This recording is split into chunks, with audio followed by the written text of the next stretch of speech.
Welcome to the LTC podcast, where we bring people from across the industry together to talk about what really makes the hospitality industry shine: the people. We will offer insights, guidance, and best practices when it comes to caring for the licensed hospitality workforce. In each episode, we'll be sitting down with someone from the industry or an expert in their field. We're diving into the real stuff, the challenges, the triumphs, and everything in between, to figure out how we can make our workplace better and happier for everyone. Our mission, it's pretty simple. We want to make sure that those of us in hospitality aren't just serving others, but also taking great care of ourselves and our colleagues. Hello. Hello, Katie. So first things first, are we going to be honest and admit that this is our second time recording this? No. No way. Okay, quick introduction. Give us a little background on who you are and what you do. Okay, great. So I am Chris Welham. I'm the Chief Executive of the Licensed Trade Charity. Nearly 30 years in the licensed trade, working for various different pub businesses, breweries, and latterly, before I joined here, a software company as well. Excellent. Okay, so why LTC? What attracted you to this role? Well, the role of CEO is something I'm familiar with, but to have the opportunity to add some value to the charity in an industry that I love, giving something back, was too good an opportunity to pass up. Excellent. Okay, so what have you learnt about the LTC since joining that you didn't know before? Okay, lots, a huge amount. I mean, it didn't know that it was founded in 1793. Didn't know that it also founded the Morning Advertiser and Reuters news agency, and that we operate 3 really superb schools that generate funds for us to be able to use for charitable giving. So I think those are really the sort of foundations of what we do. And I think a lot of people don't really know that externally. Yeah, absolutely. Okay, so you've had a couple of months at the steering wheel. As it stands, what's your vision for LTC's future? Well, I think the work we do is incredible.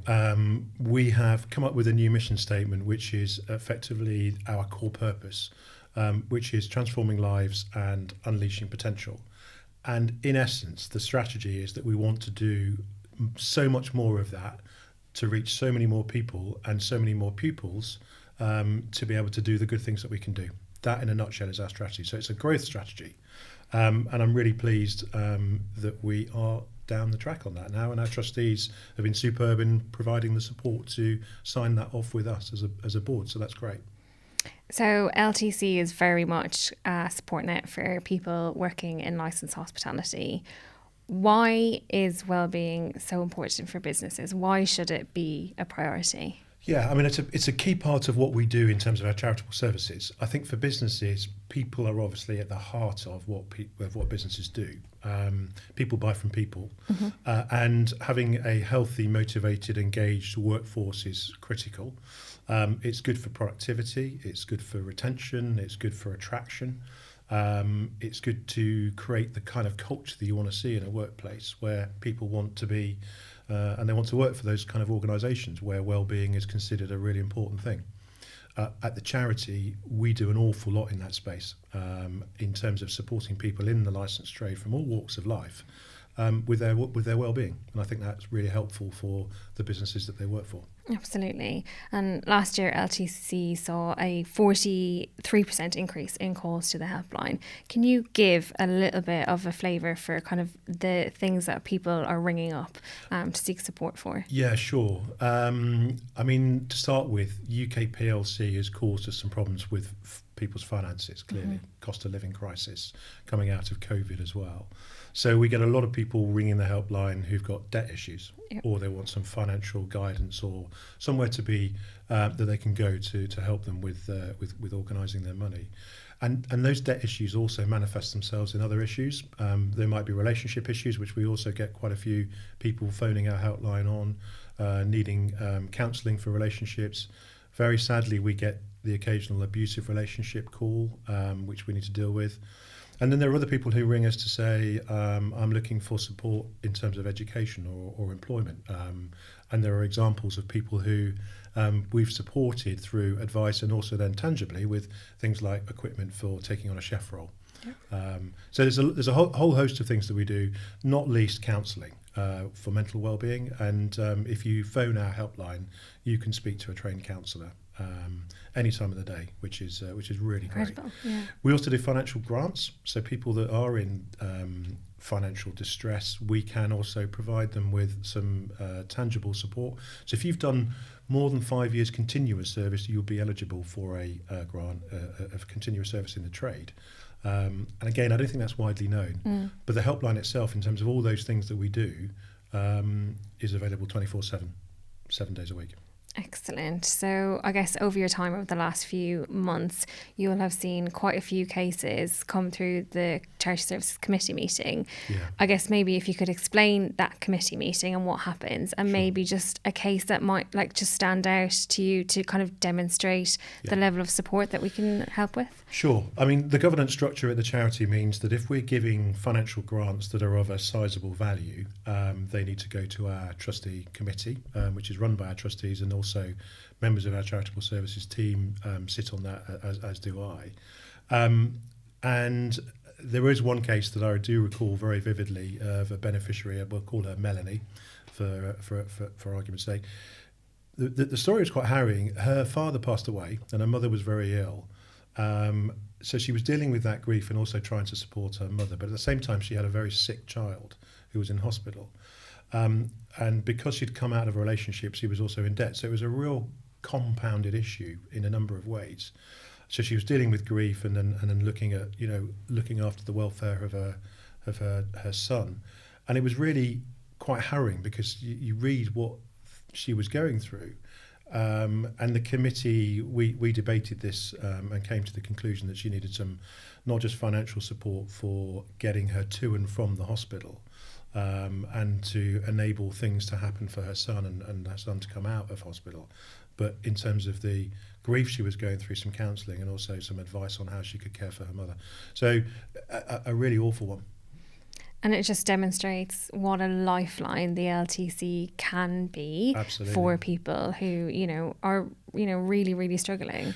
And it happens to ordinary folk in all walks of life, in everyday situations. I mean, we've had situations where we've had things going on in the pub trade where, things happen within the customer base and that affects the staff. And so there's a need for us to deal with them in terms of overcoming some trauma situations. Mm-hmm. There's addictions. There's a whole host of things around what just happens to people in the normal course of life. Yep. And organisations like ours are there as a safety net, and we're able to really transform the fortunes of people when they get into difficulties. Give them a second chance in life, or just deal with the speed bumps in the road that come along. And actually, it's a really rewarding role when you wake up every day, you're going to make a difference to somebody's life. Absolutely. Hear, hear.